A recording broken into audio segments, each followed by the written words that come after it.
Hello, welcome to Jason the Old Millennial. My name is Jason, speaking to you here in my basement in the great state of Kansas. In today's video, I'm continuing my ranking of all of the Beatles songs. In this video, I am ranking number 104 to 101, so right outside the top 100. And then we'll get to that, so stay tuned here on Jason the Old Millennial.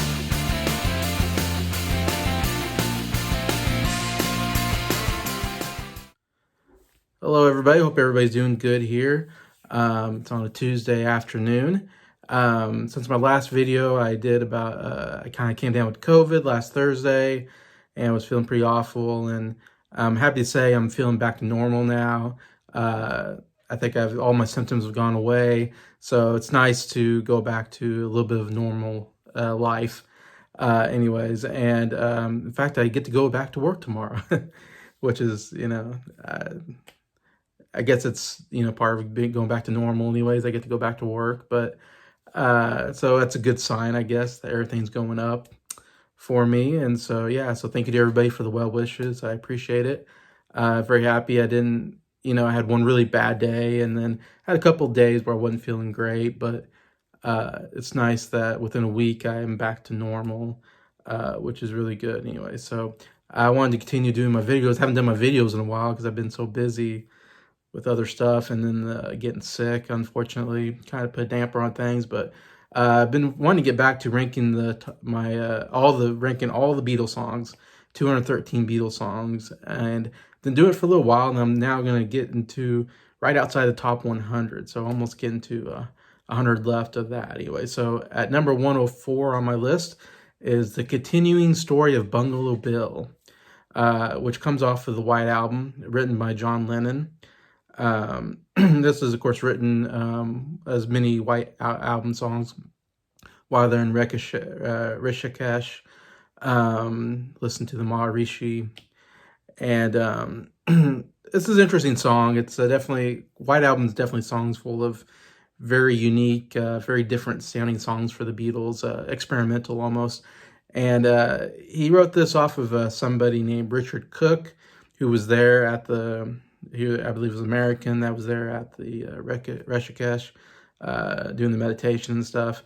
Him and his mom was there, and during a period they went out and they were on some kind of safari hunt or something, whatever you call it, and ended up killing a tiger on the hunt anyways, and taking pictures probably. And coming back, I think Richard Cook, the problem was, like, it was supposed to be this time of meditation and peace and all this stuff, and then he goes out and kills a tiger, which is like the opposite of peace, I guess. So there's a bit of controversial there. I think Richard Cook himself felt bad afterwards about killing the tiger during this time period where he's supposed to be meditating and all that. I think he confessed it to Maharishi about, how he feels bad about doing this, and he feels like he did something wrong, I think. And I think John Lennon overheard all this, and that's what he turned it into this very interesting song about Bungalow Bill. And he kind of recalls the whole story, him and his mom going out and killing a tiger. And it's kind of sung in I feel like a child sing-along, which I kind of really love about the song. It's so much different.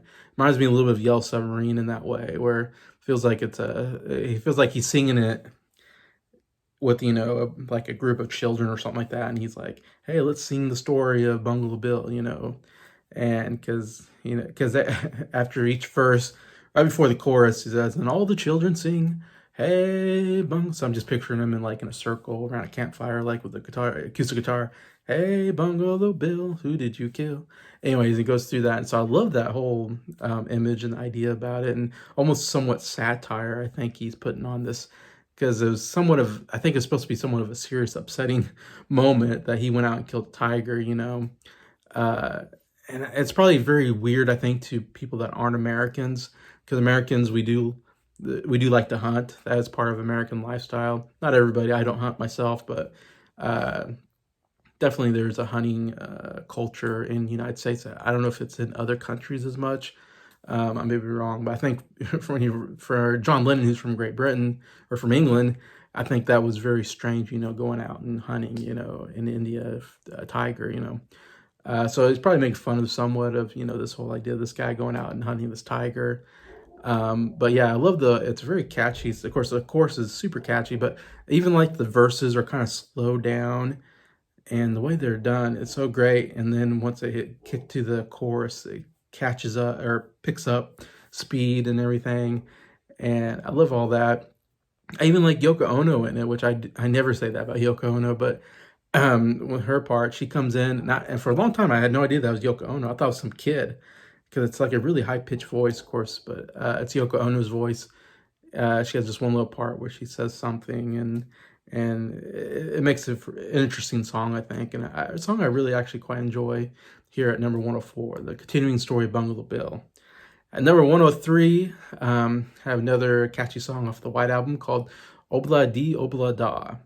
Written by Paul, another one he wrote in India. It has a little bit of a reggae style to it, the way the piano is, and I love that piano intro. Dun dun dun dun dun dun dun dun dun dun dun dun dun dun. Has a definitely different beat, style that we haven't heard from the Beatles before.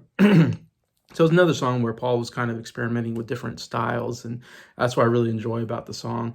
And man, it's just a really super catchy song, and it's kind of telling a story about these two people falling in love and stuff like that. And again, great chorus, oh blah doo blah da la la la la, life goes on. Anyways, and so yeah, just a really nice, almost kind of happy song. Almost kind of makes me a little smile, a little bit, a little happiness. Has that kind of cheeriness to it that I kind of quite enjoy. According to the research I did, it says that the word itself, Obla-Di-Ob-La-Da, Paul got from a Nigerian Congo player named Jimmy Scott, who used to say those words, Obla-Di-Ob-La-Da. It's like, again, life goes on. Obla-Di-Ob-La-Da, Hakuna Matata or something, something like that. And so that's evidently where he got those words themselves. But yeah, it's I think some people do not like the song because it's so much different. But I actually quite enjoy it. And it's one song that you hear. I remember there was a TV show back in the 90s that used to have this as their theme song. Anyway, so it's definitely a great kind of upbeat, song to start anything anyways. And so yeah, so that's Obla-Di-Ob-La-Da, number 103 on my list. Number 102, we're continuing with the White Album. And this is maybe a controversial pick here, but I have Good Night at 102. It was written by John, he written to his son Julian. Of course, he was young at the time. And it was given to Ringo to sing on the album. And it's also the song that closes out the album. It's the very last song on the second side of the album, or the second CD, or whatever you want to call it, on the album. Which seems very, I love that that's the closing song, because it's literally saying good night. I love that when an album says, hey, this is the end, goodbye, good night, this is the last song. So I think it's a very good last song on the album. And I know a lot of people do not like the song so much. I've heard, I think Glenn Kellaway from The Basement, I believe, it said this is his least favorite song on the album. So I think he really hates this song. Good night. I think it might be maybe even said it was his least favorite Beatles song of all time. So it's up there, but I don't know. I love the song. It's one you forget about. It's a Beatles song because it doesn't, again, fit in with the normal Beatle tune. It's definitely a lullaby, which again, what I love about the White Album, here you got, like I said, you got the child sing-along song, you got the reggae style song, and here we got a lullaby. That you would, it's a kind of perfect song you would sing to your child if they were sleeping, or falling asleep, and you're like, hey, let me sing you a song, as you go to sleep, good night, sleep tight, it's very slow moving, but it's very beautiful. And I think Ringo gives a really good vocal performance. Someone who I don't usually compliment on his vocals, I think does such a really wonderful job, and he was really a good choice to sing the song. John could have sang this wonderfully as well, or Paul, or George. But yeah, I do love that they have Ringo singing it. It's a very nice, sweet song, and I love the orchestra music. And if you know me, I love orchestra music put into pop music or rock music or whatever. I love that combination anytime you put it in. And so, yeah, the orchestration is so beautiful. And there's even time where it's just orchestration playing. And da, da, da, da. It's a really beautiful melody. And I really love this song. Maybe more than most, but yeah, Good Night. I have at 102. And now the last song I'm going to talk about on the list at 101, just barely missing my top 100, is Baby You're a Rich Man, which comes off the Magical Mystery Tour album. It's actually a combination of two different songs, one by John and one by Paul. It's one of those where, you know, they both were writing two different kind of songs, I guess, that were incomplete, and they somehow combine them and it makes a complete song and it sounds great. Basically the verses were basically written by John. John was writing a song called One of the Beautiful People. And as you know, the verses all start, you know, one of the beautiful people, you know, whatever. I'm not singing it right, but it starts with one of the beautiful people at the start of the verses usually. Anyway, so that's kind of John. And then Paul's writing the chorus is basically Paul's Baby You're a Rich Man, which the song's named after, which is very catchy. Baby, you're a rich man too. You know, so great combination of the two. But I loved all the instruments in it. It's very nice, the piano, the drums, and there's another instrument I didn't pick out exactly that's going throughout. It's just very throughout the whole song that sounds really cool and gives it something a little unique and different. But yeah, I love the combination of the verses and then the chorus comes in. It's very catchy, but the verses are very catchy and I really enjoy as well. But yeah, it's kind of an underrated song. It's not a song I think it's a big song off of Magical Mystery Tour or one people think about a lot, but it's almost forgotten in some ways. But very, very good song that I really enjoy. And it's one that I almost forget about too. And then I listen to Magical Mystery Tour and I'm like, oh yeah, this song is great. I love Baby You're a Rich Man. So yeah, so this is at number 101, barely missing my top 100, Baby You're a Rich Man. So there's my 104 to 101 right out of the top 100. So I'll be happy to get into my top 100 next time.